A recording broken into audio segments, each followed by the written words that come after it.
Welcome back, people, to the One-on-Ones podcast on the Field of 12 Media Network, presented by Bet River SportsBook. Episode 8, Coty, talking ACC football, things around college football as well. I'm Harry Douglas, joined by Coty Sensabaugh. Now, there was a thriller last week at Lane Stadium. We had overtime in the Carrier Dome, a huge comeback in Louisville, and a shocker in Chapel Hill. So let's go ahead and start with the Carrier Dome, man, because Wake Forest is the only undefeated team. Bless you, my brother. Wake Forest is the only undefeated team left in the ACC. And I'm going to go ahead and jump all the way to the fourth quarter because that's when things really got interesting in this game, man. Ain't no reason to talk about it. Nah, I'm going to jump to the fourth quarter, right? And I think this game made all kind of turns with 7:13 left in the fourth quarter when Syracuse had an opportunity to go up 4 points and they missed the field goal. On that very next drive, Sam Hartman and Wake Forest had an 11-play drive and went down and scored a touchdown. And on that drive in particular, it was the Sam Hartman and the Jakari Roberson show. It's like they connected on all cylinders. It's like they went back to last year and the production that they had last year. And on that one drive, it was them two getting it done. And Coty, what did you see from this Wake Forest team when their backs were against the wall in this game? I seen a team that was poised and kept fighting toward the end of the second quarter. Syracuse had a chance to get off the field, and they declined a penalty and ended up giving Wake Forest a long third down opportunity. And Hartman completed a deep pass, and instead of going into the half 21-10, Syracuse went into the half 21-17 because Wake Forest ended up getting a touchdown. And leading up to that point, it seemed like Syracuse was doing what they wanted to do and how they wanted to do it. They was completely controlling the game. And after that little phase of momentum, Wake Forest basically just took over. And I mean, I know it came down to the end still, but that drive really did it for me because I'm like, damn, why the hell is Syracuse trying to get cute? Take the penalty, make them kick a long field goal, and worst come to worst, you get the ball back and you run out the clock. But hey, it's not that hard. It's not that hard.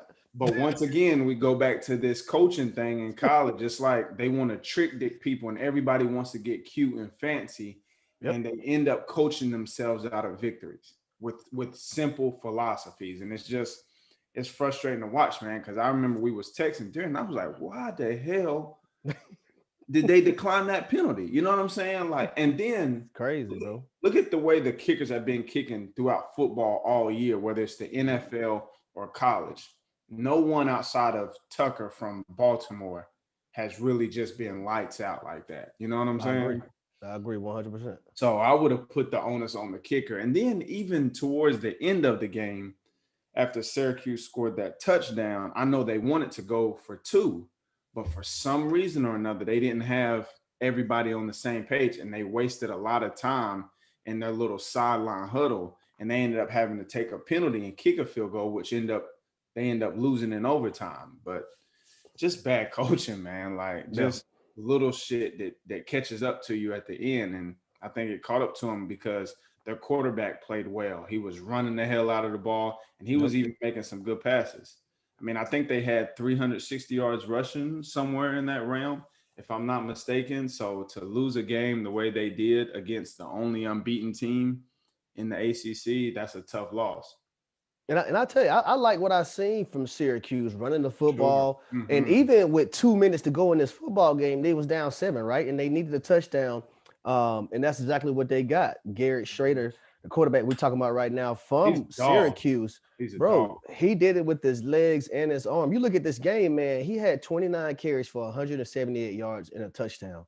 Sean Tucker, just in case no one knew, who happens to be the second leading rusher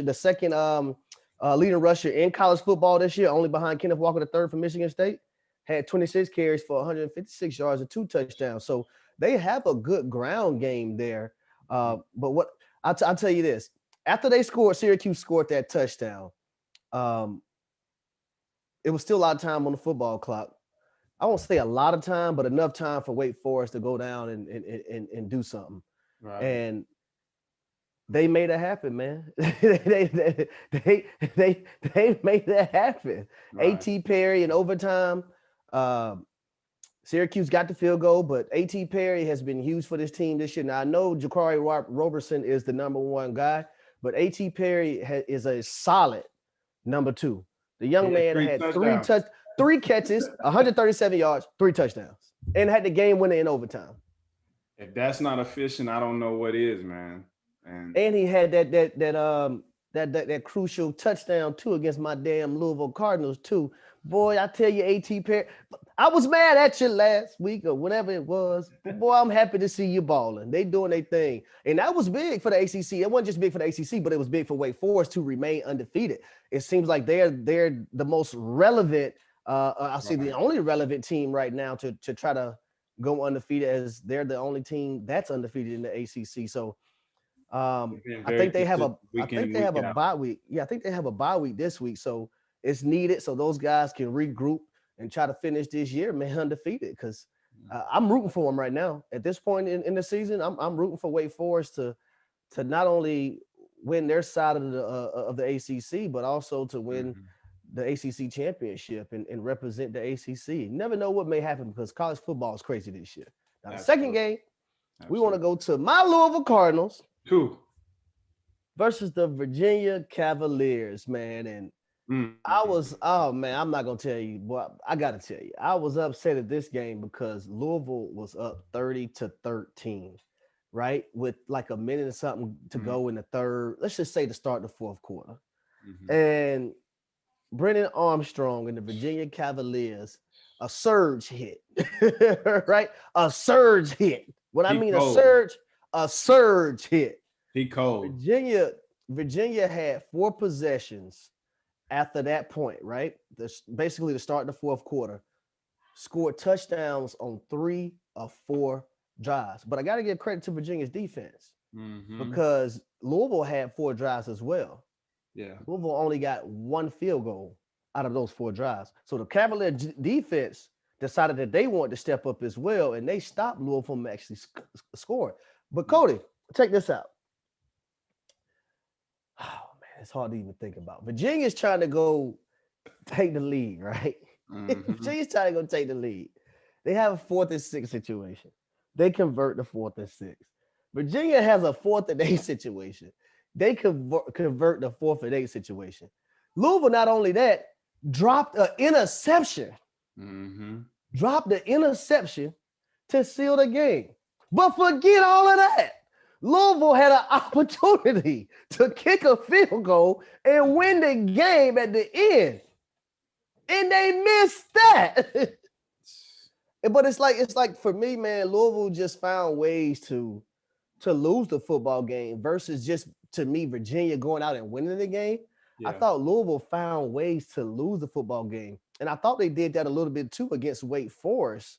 Second Um, week in a row. yeah. So they, to me, they found ways. Listen, they ran the hell out of the football. Hassan Hall had a hell of a day.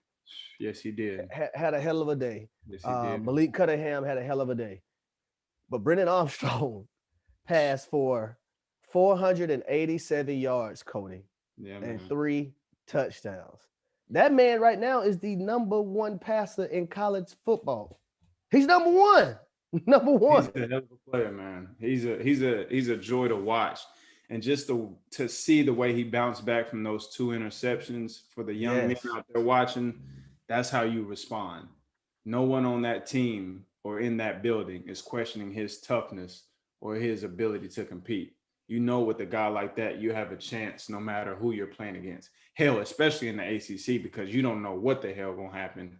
And to me, him and Pickett from Pitt is probably Yes. the 2 best quarterbacks, along with Hartman from Wake Forest. I would say he's a little bit more consistent. He isn't as big play as those Mhm. other guys per se. You know, that may be up for debate, but Brennan Armstrong is my favorite quarterback in the country and as well as the ACC. And I think what was huge for Virginia is on 3rd down they were 9 for 19.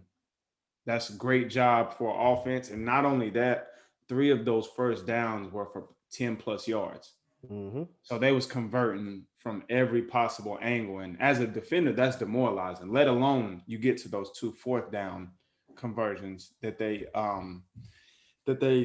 completed and made happen. But for me, watching Louisville, I was starting to get on your guys' bandwagon because it's like you see everything in the potential's recipe. there. Like the potential is there. It's everything there. that you need is there, and it's like they just find ways to piss down their leg every single week. And I mean, Wake Forest is the only undefeated team in the ACC. You guys had them on the ropes last week.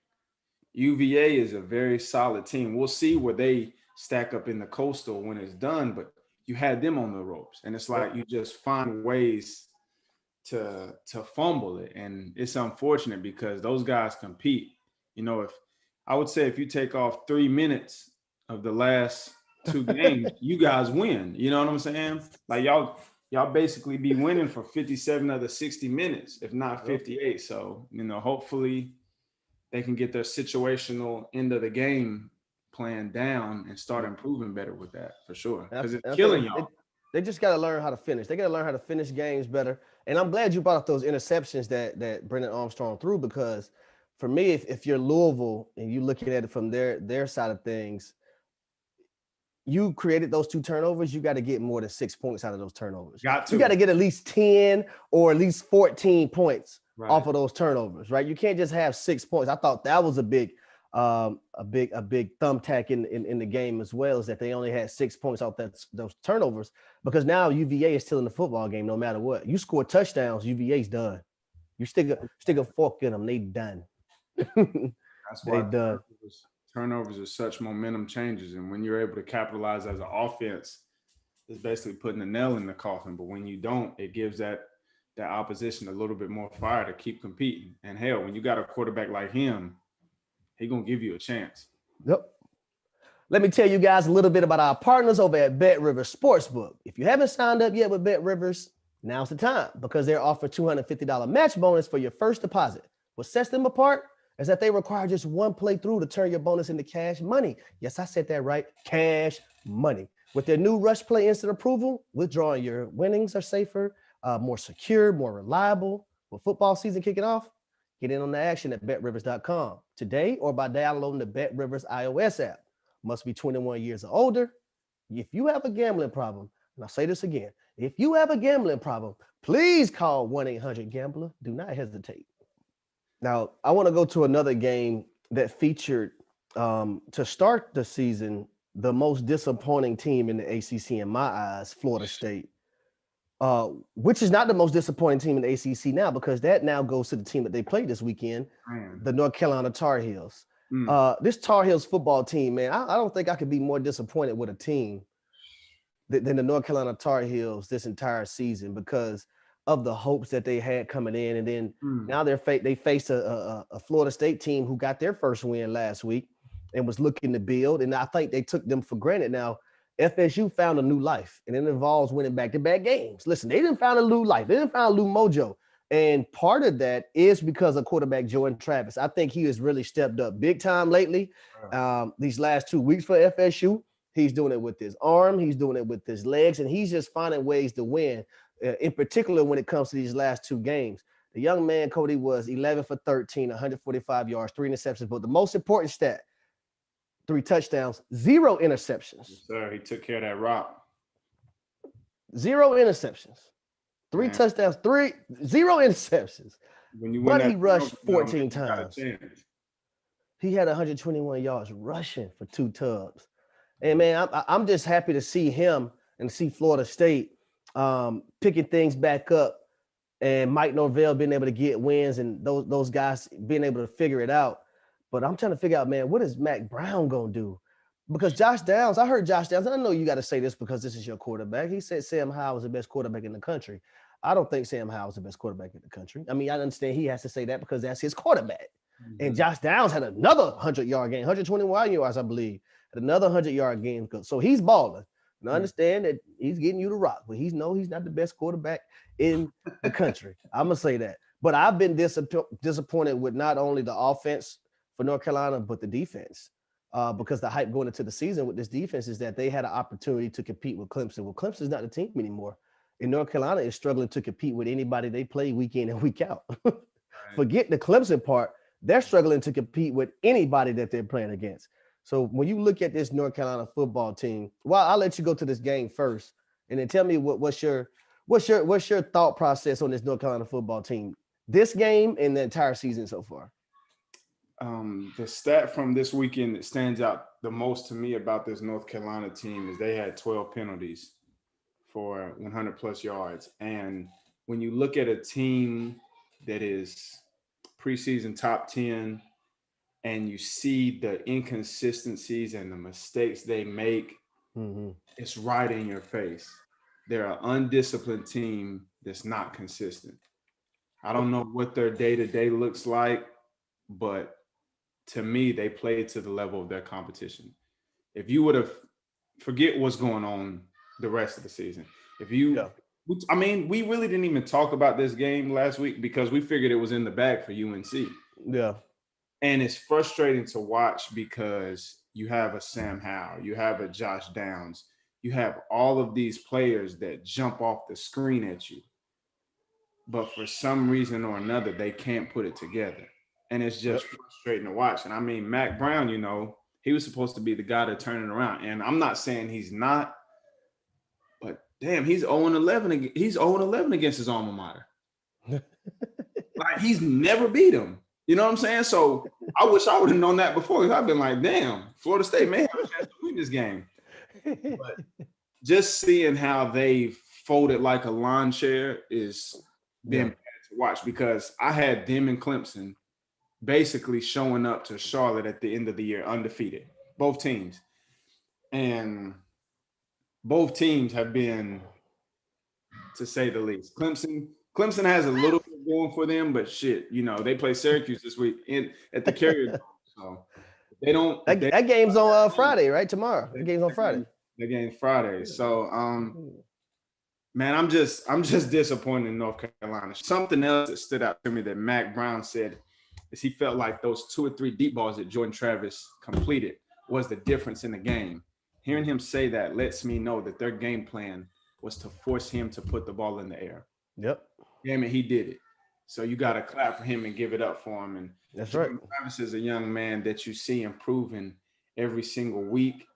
And I think he's really the battery pack to that team. And as long as he keeps improving, I think those guys are going to rally around him and continue to compete. And shit, to be honest with you, the way the ACC is looking, you never know. Florida State.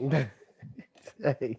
And it's crazy because, man, we was on Jordan Travis' head early. You know what I mean? The whole team. We was on him early, man. And for him to, man, face adversity like that and come back and have these last 2 weeks that he's had, I'm impressed by it. And we got to call a spade a spade. Hey, man, you've been balling. Now, you don't have the outstanding passing numbers. Yes, you was 11 for 13 this week, but you don't have the 300 for it. But hey, you don't need that. If you win in football games and then you over 100 yards rushing in just about every game that you're playing from here on out, then hey, you good to go with me. Yeah, man. Keep rocking. Keep rocking. Now, another game that I thought was dope, man. It was boy, this game was live. Boy, this thing was hype 100%. Was Notre Dame versus Virginia Tech. Yes, sir. Now, it's not about how you start, but it's about how you finish. And I'm saying that because the quarterback for Notre Dame, Jack Cohen, man, he started the game, got benched, but when his team needed him most, the last 2 drives, he produced a touchdown plus a 2-point conversion, and he drove them down for a late game field goal for them to win it. So for all y'all youngsters who out there watching, it's not about how you start, man. It's all about how you finish, man.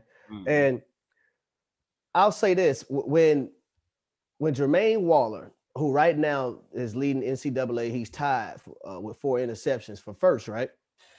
When he got that pick 6 and Lane Stadium was going crazy. I thought it was over.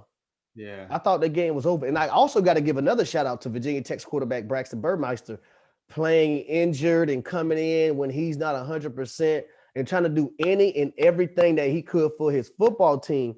So I give him mad respect. But that boy Kyle Hamilton at that safety position, Kyle Hamilton reminds me of an old school football player. Mm-hmm. And here's why. He don't care nothing about who you are. He cares about his squad. That man, when he hit that quarterback, that one, I tweeted. I said, Kyle Hamilton is an old school football safety. He gonna punish you. He don't care who you are. If you come across the middle, he gonna punish you. Yes. If you give him an opportunity to get an interception or create a turnover, he gonna do it. But if he rushing the quarterback, he gonna punish you as well. He that old school safety, man. When you think about Ed Reed, when you think about Troy Polamalu, all them boys, man. He does it all. You think about guys like Sean Taylor, like he in the category, not saying that he's at that level yet. I'm just saying from a college perspective, he's in the category with those guys because he's a playmaker, man. He's all over the football field. But this game was just a classic, man, because it was won on the last second field goal, and Lane Stadium was rocking, Sandman was rocking. You know what I mean? The crowd was crazy.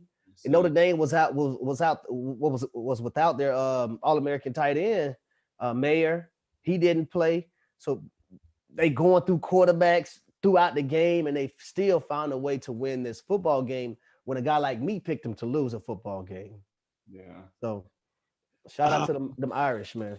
Man, I thought VTech, shout out to Notre Dame. I thought VTech had it under wraps when Burmeister had that long scramble for the touchdown. I think it was like maybe 3rd and 10 or 3rd and 15, whatever it was. And he was hobbling off the field because his arm was hurting. His damn lineman was damn near carrying him off.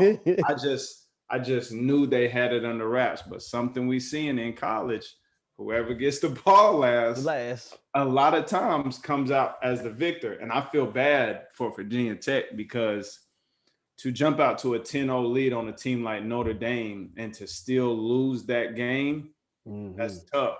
Virginia Tech, they're like everybody else in the ACC. Like one week against North Carolina, they lights out. You know what I'm saying? Yep. Burmeister, he's killing, he's doing his thing.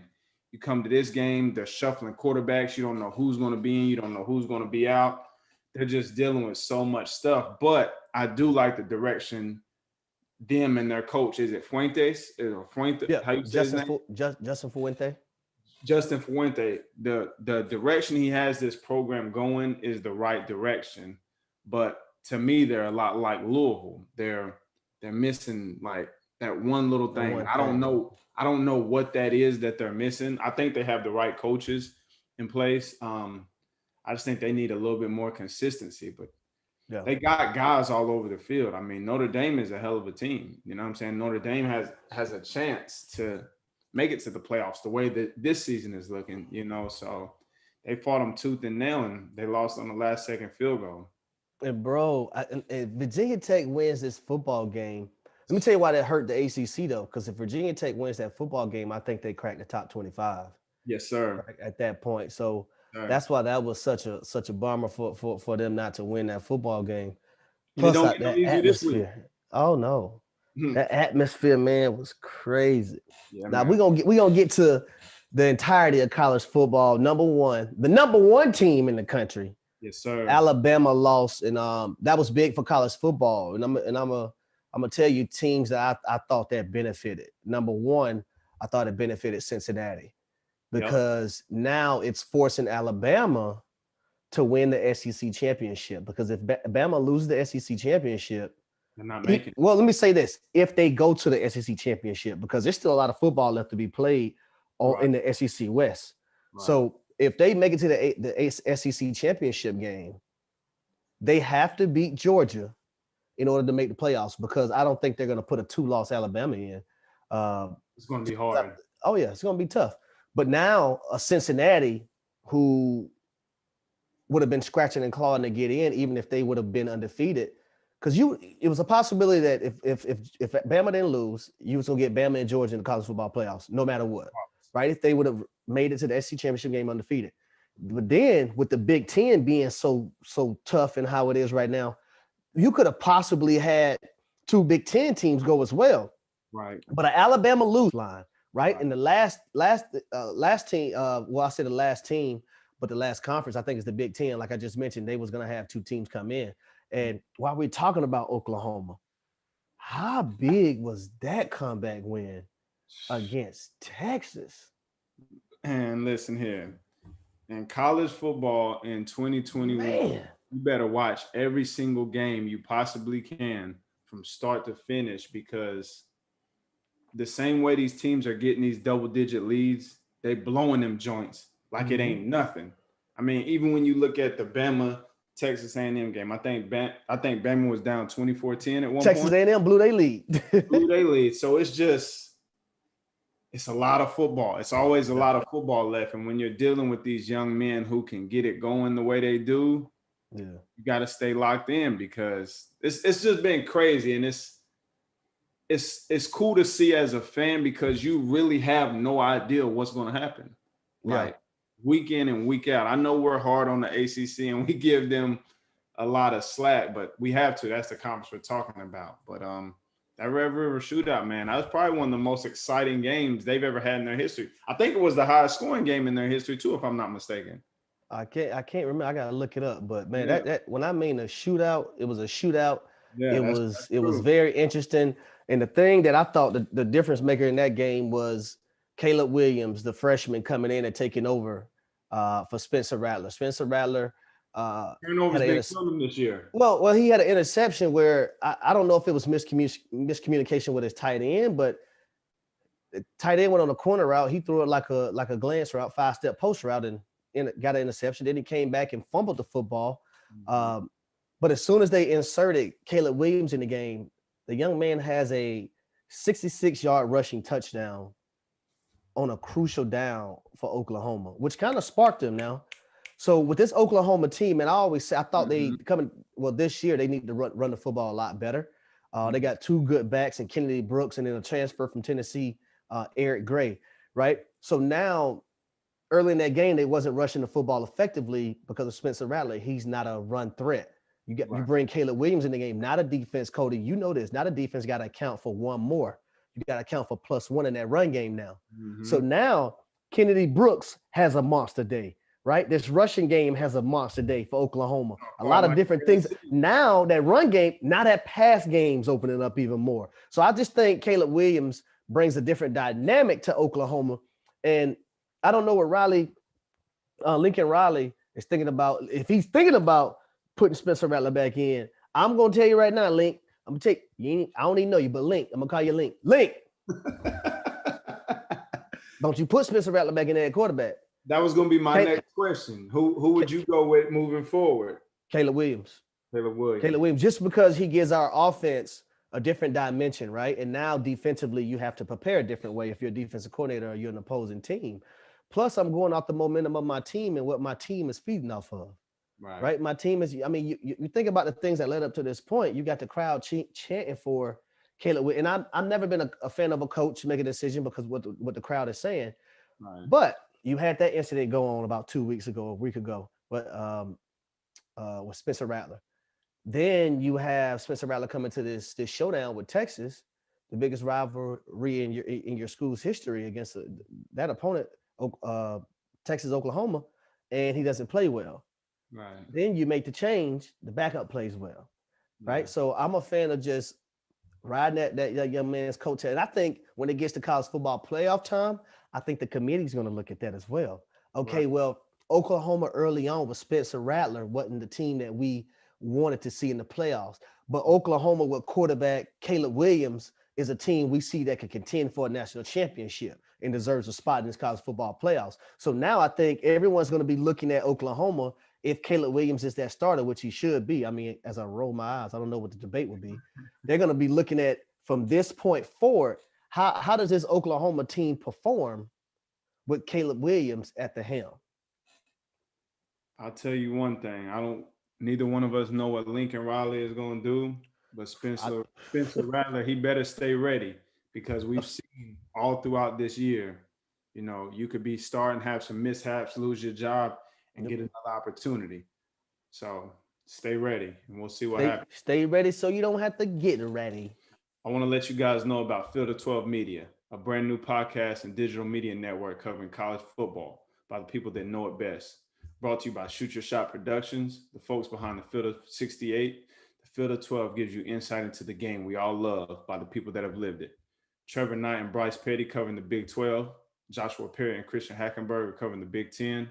Yogi Roth and Ted Robinson on the Pac-12. And of course, we'll continue to be your go-to source on everything ACC football and more. Check the links below to find the rest of our shows. The Field of 12, where college football happens. The next thing I want to talk about is, I got to touch on this quickly. I got to touch on Lane Kiffin really quick, man, because for some reason, I got to touch on these fourth down decisions. I don't mind you going for it on fourth down. They were 4 for 5 against Arkansas on fourth downs. But the one they didn't get, Coty, they went for it at their own 34-yard line. And guess what happens after that possession? Arkansas kicks a field goal. They kick a field goal, though, right? So that's 3 points right there. You're basically giving away if you don't get it on fourth down. Right. The week before, he went for it on fourth down at his own 31 against Bama. It came back to Hunter. Now, I'm going to reiterate, I don't mind him going for it on fourth down. But I think it's situational when you go for it on fourth down. I don't think you go for it on fourth down on your own 31 and your own 34-yard line. I think you putting your team in a position. And if they would have lost that game, if Arkansas would have got that 2-point conversion, that probably would have been the headlines. Yep. Because Arkansas would have won. That's 3 points you basically gave them. So I love the confidence that Lane Kiffin has in his football team. And I love how he believes in his guys. And we had a guy on ESPN Radio, one of the offensive linemen, come on and saying that he loved that he has that confidence in the offense. But at the same time, there's a time and a place for everything. Your own 31 and your own 34 is not that place. Unless it's your last drive of the game, you're trying to go win a football game. That's the only time you do that, because you're putting your teams in harm's way. But I'm glad Lane Kiffin won that football game, because the narrative would have been different. The story would have been different if they would not have won that football game. And last thing, Iowa, bro. We got to touch on Iowa a little bit before we go. Iowa, man. I don't like Big Ten football, man. Iowa, man. Like, Iowa beat Penn State, man. They beat Penn State. And listen, they can't be worried about injuries that happen, but Penn State quarterback Sean Clifford getting knocked out of that football game. The game changed. The game 100% completely changed. 50 yards after that. Listen, they couldn't even move the ball at all with their backup quarterback. And Iowa was just one of those teams where you look at them. Are they going to be the most athletic? No. Are they going to be the fastest? No. Are they going to have spectacular plays? No. But they're going to be well coached. They're going to do what their coach asked them. They're going to play team defense. No. They're most of the time, they're not going to turn the football over. And they're going to force you to turn the football over. Iowa right now in turnovers in college football is crazy to me. Penn State just had 4 of them. And I said going into that game, if Penn State won an opportunity to win this game, they can't turn the football over. They had 4 turnovers. Man, the game was very simple, bro. Iowa, not only did they win the field position battle, they won the penalty battle, the turnover battle, and the explosive plays battle. Their punter pinned Penn State inside their team 3 or 4 times. Yes. Right? And we've talked about it all year. These offenses, especially in the Big Ten, these offenses, if they can't hit a home run on you, they can't consistently drive the ball up and down the field and put points on the board, preferably a touchdown. And it's even worse when you have a backup quarterback in there. Then you don't even have your main gunslinger in there. And man, did that kid look did that young man look overwhelmed? You know, it looked like the game was happening very fast for him. Oh yeah, he wasn't ready for that moment. it was a big stage, but I was as solid as they come. And what we're seeing in college football right now, there's nothing wrong with being disciplined and being consistent, because hell, that'll have you beating 95% of these teams that we've seen play this year. Because most teams is beating themselves. It's not their opponent beating them, it's themselves, it's within. So I don't see Iowa beating themselves now. They may come up against somebody at some point that just overwhelms them, but they're not going to beat themselves, that's for sure. And for Iowa, man, I think the hardest team they have left on their schedule is Nebraska. And then they're going to, in my eyes, I think they're going to go to the Big Ten championship game undefeated. And if they lose that game, they against another top, I say 7 or 8 opponent, they have an argument to be in the college football playoffs. Right. Mm-hmm. So I don't know. We're gonna see how it's gonna go, but with Alabama losing, I think that two Big Ten team, yeah, you know what I mean. So we're gonna see how it goes. I mean, you have Cincinnati, you have Oklahoma, and that's if Oklahoma can continue to go undefeated. Though we don't know. But I love what we're seeing in college football. Last thing we got to get to, man, 2 games in the ACC this week that I think that are huge. Pitt versus Virginia Tech. Pitt still only has 1 loss. I think Pitt is favored by 5.5. I think the over-under in that game is 57.5. I'm going to go with Pitt in this one, and I'm going to take the points. I think they're going to win by more than 5.5, and I'm going to go with the over because Pitt scoring points, boy. Pitt, Kenny Pickett doing his thing. Who you got in this one? I'm definitely going with Pitt, and I'm gonna go over too because I expect them to score a whole lot of points. But I'm expecting Virginia Tech to score, but I don't know what their quarterback situation is going to be. It's more so you're expecting Pitt to do most of the scoring. Yes, okay, I'm putting most of the onus on Pitt, but I definitely got Pitt winning. I mean, they're averaging 50 plus a game. I don't see that stopping this weekend. All right, so I'm gonna go. Last game we got NC State versus Boston College. NC State is favored by 2.5. I think the over/under is 51.5. I'm gonna go with NC State. I think they're gonna win by more than 2.5, and I'm gonna go with the under in this one.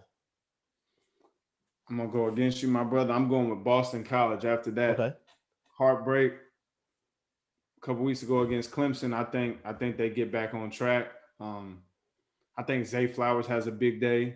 They're going to have to stop that 2-headed rushing attack. Yes, sir. NC State, they're going to have to figure that out. I don't know how they plan to stop it, but I'm gonna go against the grain and go with BC. And I'm gonna go. You went over or under? I went under in this one. I'm gonna go over. I'm gonna go over. Cool. Here we go, ladies and gentlemen. Episode 8 in the books. The One-on-Ones podcast. Thank y'all for listening. Be sure to join us next week for episode 9 and whatever's on your mind. Yes, sir. Peace out.